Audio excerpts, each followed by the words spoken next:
First of all, thank you for the overly kind introduction. But actually, I was the fastest last year, so not the second fastest. I want to start with a question. How many of you think that the most important thing for an early stage growth company is to ship product and get stuff done?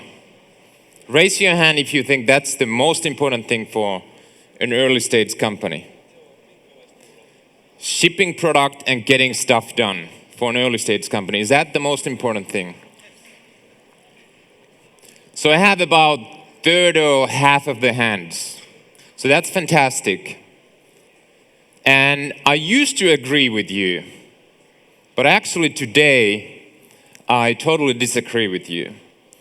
And I want to spend the next 15 or 20 minutes to make a case why company culture, as you start and as you scale your company, is the most important thing you should focus on. And to establish my credibility as someone who talks about something as fluffy and touchy-feely as company culture, I have to confess a few things about myself. First, I think I am the least likely person to talk about a thing like company culture. I honestly grew up dreaming that I would find a job where I don't have to talk to a single person.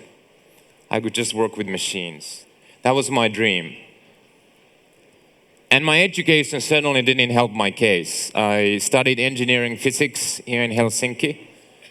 And by the time I came out of the school, I truly believed that with spreadsheets and math, you could solve every single thing in the world, including managing people.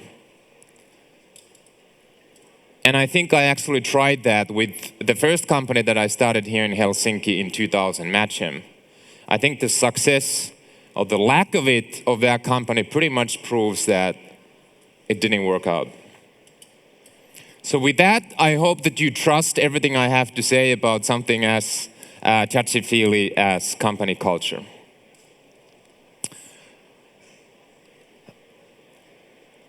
So what does company culture mean? I think academics have all kinds of fancy definitions what the company culture is. Some say there's like different layers. You have behaviors, under that you have values, and under that you have beliefs and assumptions. But personally, I'm a very simple person. I like to think things in very simple terms. And I think of company culture in two very simple ways. Number one, company culture defines what your employees and team members do when nobody's watching. What do they do when nobody's watching?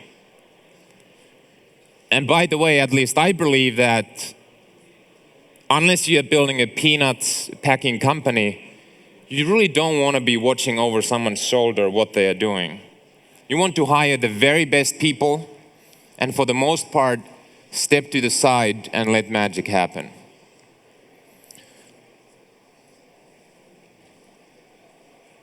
The second thing, the way I think of company cultures, it's like the immune system of the organization. It protects the organization against all the external shocks that are happening.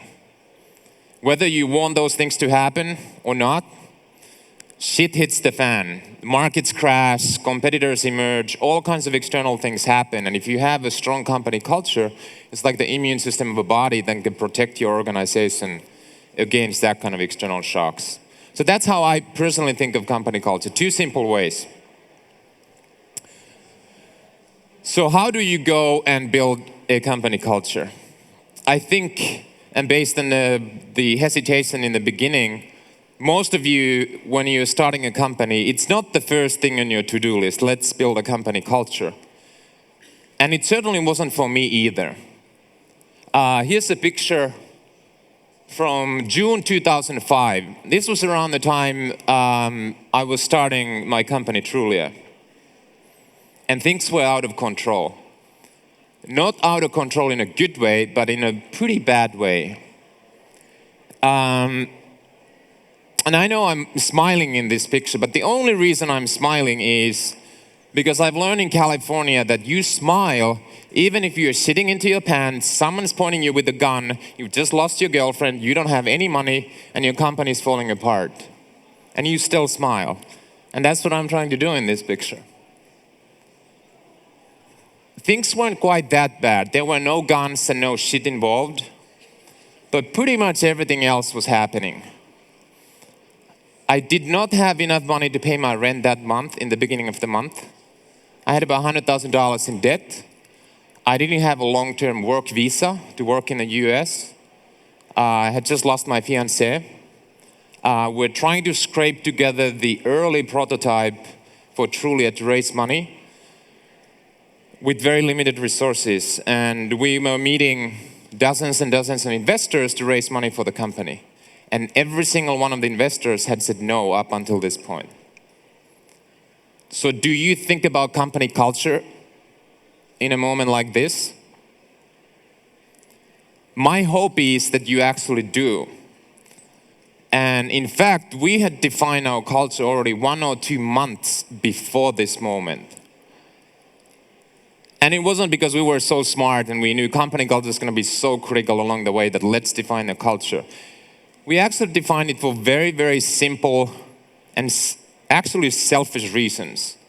And the reason was we figured we're going to spend the next 10 years, maybe more, actually spending more time with the company, with the co-founder or co-founders, the team, than we would most likely spend with our spouse, husband or wife, or boyfriend or girlfriend or dog.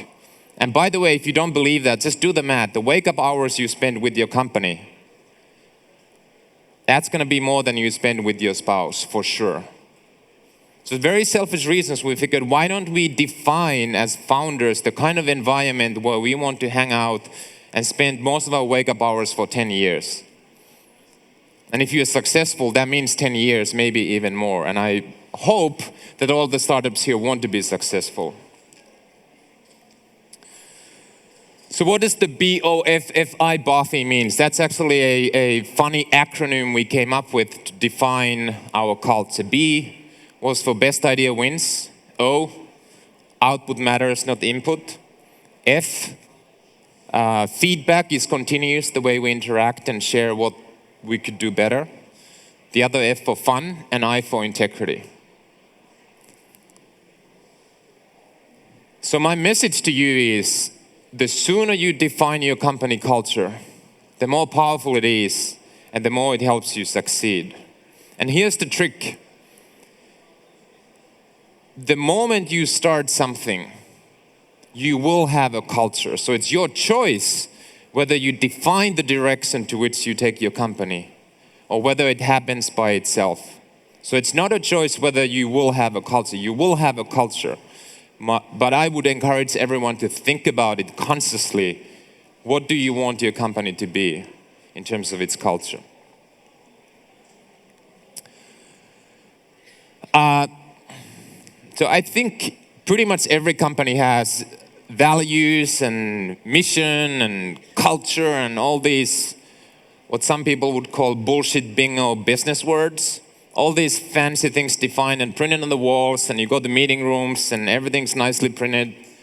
But in reality, most people don't read them, most don't remember them, and no one really cares about them.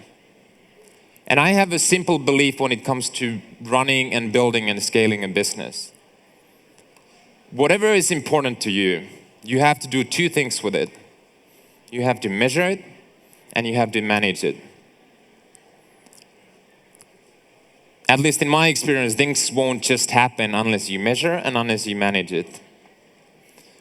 And so what I decided to do with our culture from the very beginning onwards was to create a simple survey, actually using SurveyMonkey, which conveniently for startups is free, for anyone is free. And we sent the survey out every single month to every single employee, first on a monthly basis and then on a quarterly basis. And most importantly, we made those results of this survey public internally. So everyone saw how we are doing. And we're asking very simple questions. How well do you think we are living up to this part of our culture? 1 to 5. do you like to come to work every morning, 1 to 5? And then we publish the results. And how do you manage this? Whenever something's dipping, you have to create plan of attack right away to improve the part of your culture that's maybe falling apart. So if you care about it, measure and manage it.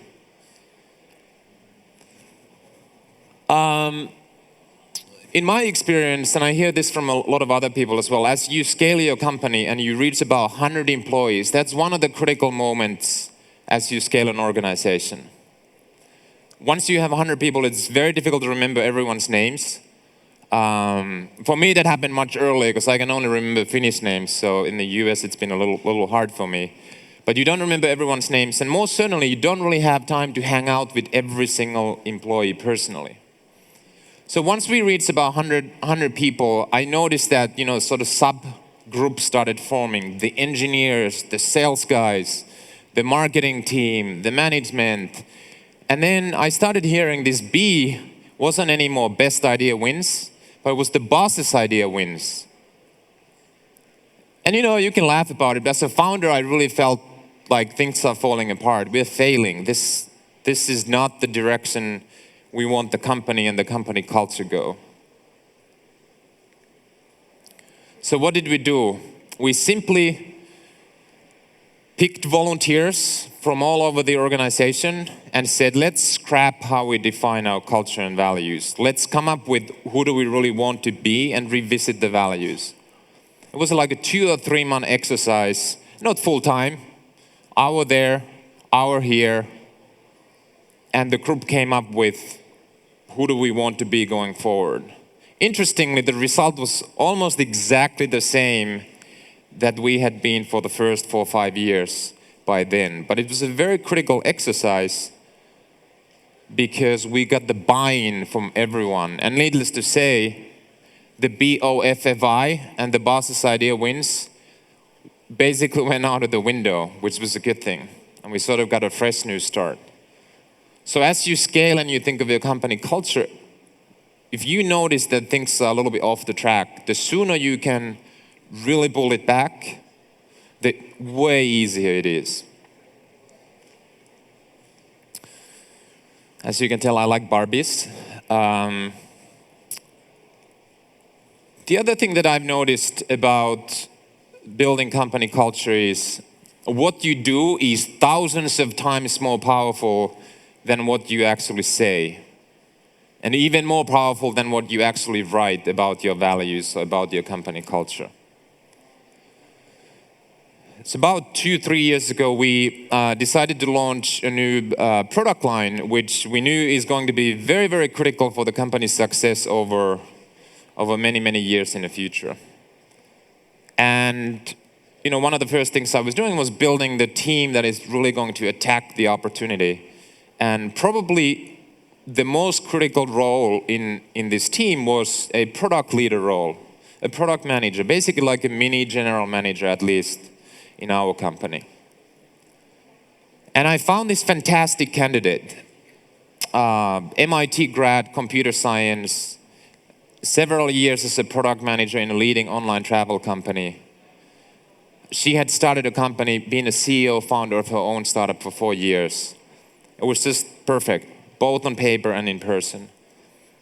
Then I get a hint from someone, actually a couple of people, she might be pregnant. And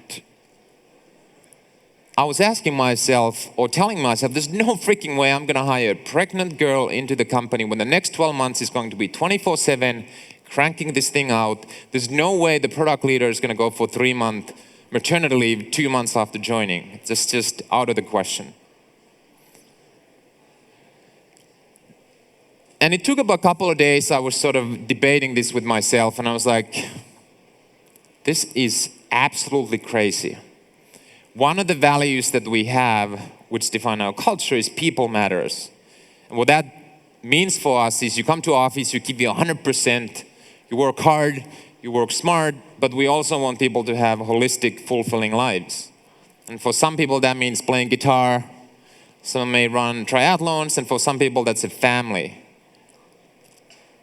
And I was basically asking myself, how can I not hire this perfect best candidate if we are saying that people really matters?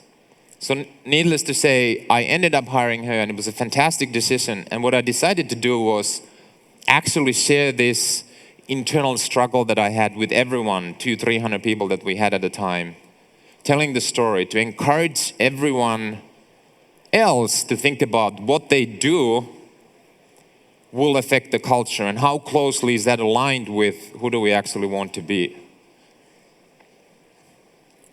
And this is just one example, but there's hundreds of little things. You as a founder or operator, or however you're operating, whatever is your role in a company, and particularly if you're a founder, every single step you take and every single word you say defines the culture, because everyone is watching you, whether you want it or not. Little things. How quickly do you respond to an email over the weekend? If you respond in 5 seconds, do you want to set the expectations that everyone's on their iPhones and Nokia phones and Blackberries all the time? What time do you come to office in the morning? What time do you leave? Do you have a closed office, corner office? Are you one of those people who bitch about customers and those freaking stupid customers, they don't get the value proposition we have, or they're just nuts? Do you yell at the office? There's hundreds of little things, and every single person is watching. And that defines your culture, even more so what you actually write on those pieces of paper about your culture and your values.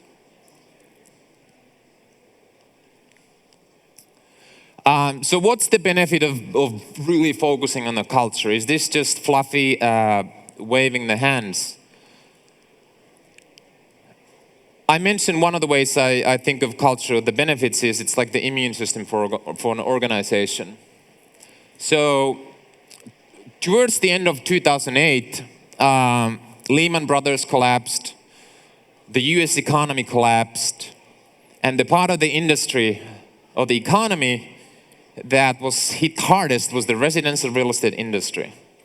And our company is an online real estate marketplace for the residential real estate industry and consumers.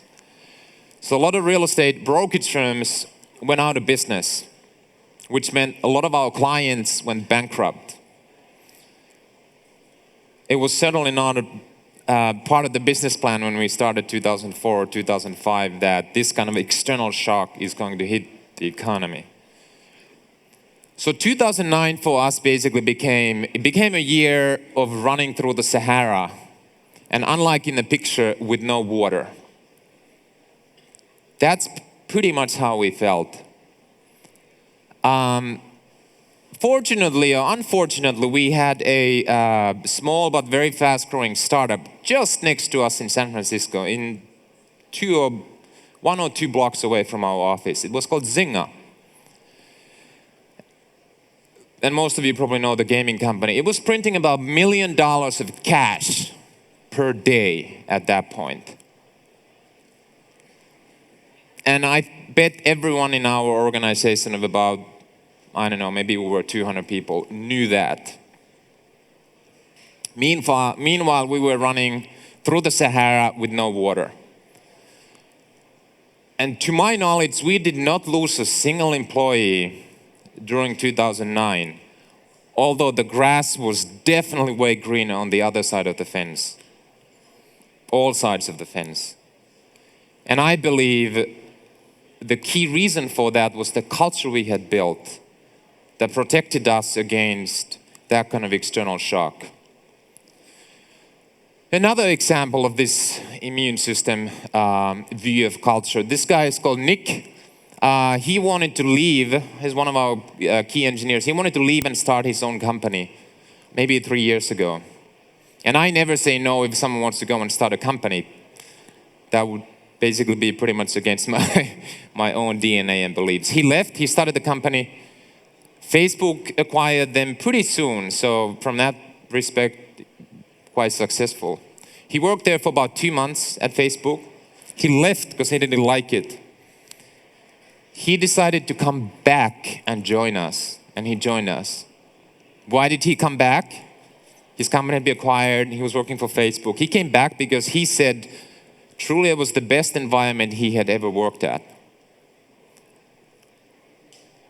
And I believe that whether you're operating in Helsinki or Tallinn or Stockholm or Silicon Valley or wherever in the world in the tech, there's always a war for talent.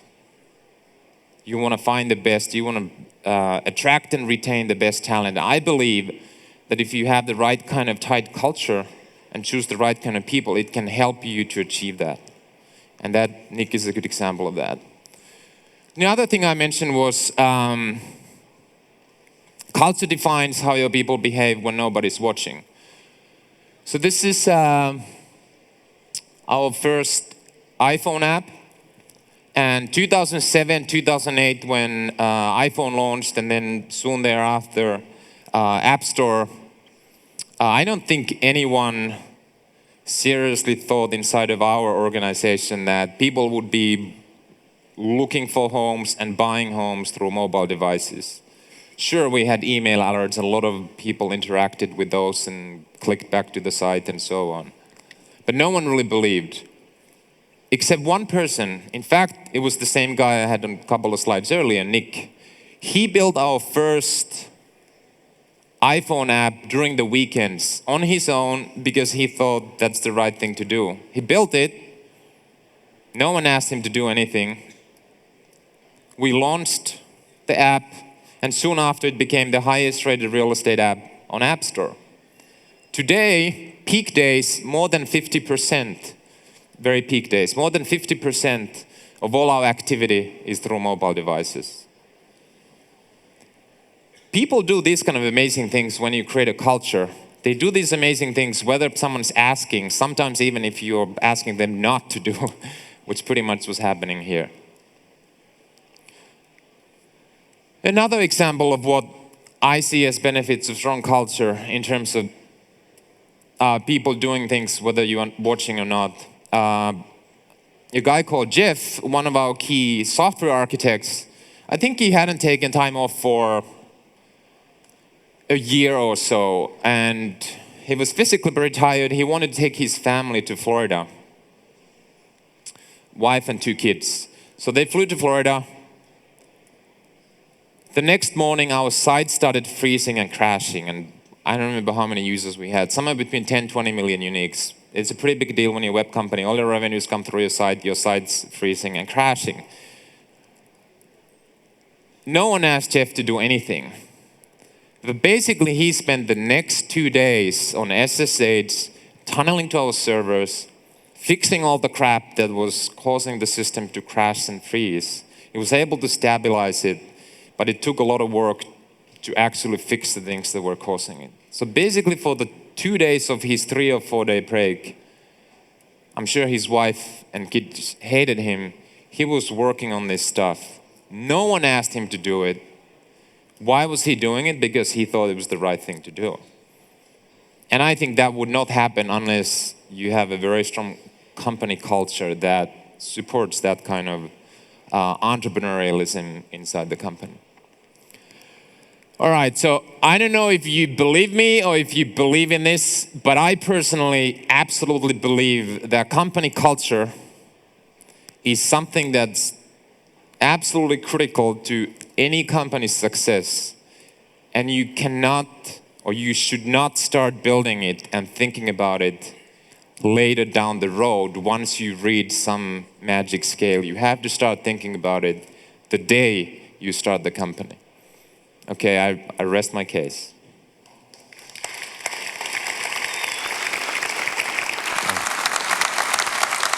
Thank you, Sami.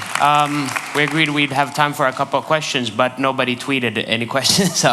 But something I think that's interesting is you guys obviously built a great culture, and now you have the successful IPO to boot that as well.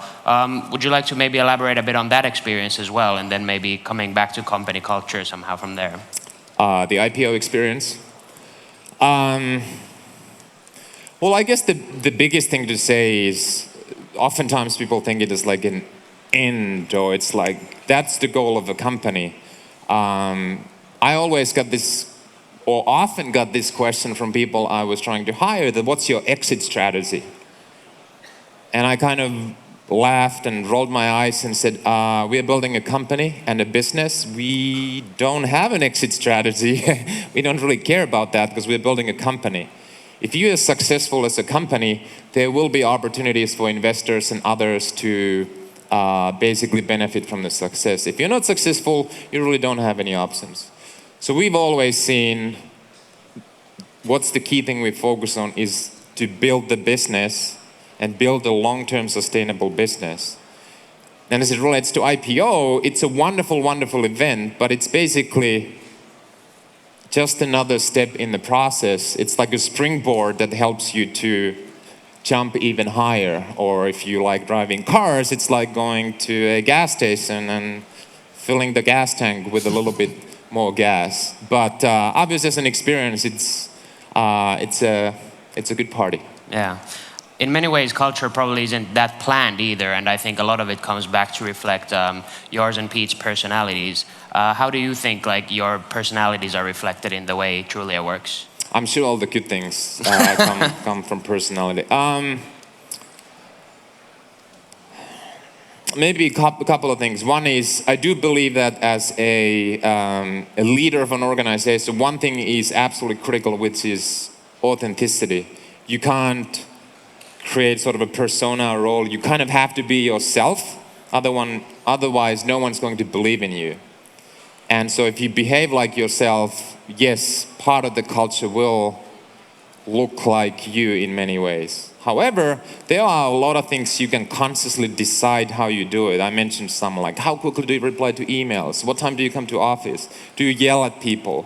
Whatever it is. Do you only hire white 22-year-old engineers, guys? And there's a lot of things you can decide, but to some extent, it becomes like you. And also on that note, some of you may think, oh, what's the right kind of culture? There is no right kind of culture. Every company will have a culture. And some organizations are the one extreme, like everyone's an asshole and everyone's just trying to get ahead and backstab, and that can be very successful as a company. And then on the other very extreme, you may have everyone's such a nice person and so on. So I think, yes, the culture reflects the founders and the team to a large extent, and there is no one right way to go. Right. Thank you, Sami. Thank you for your time. Thanks.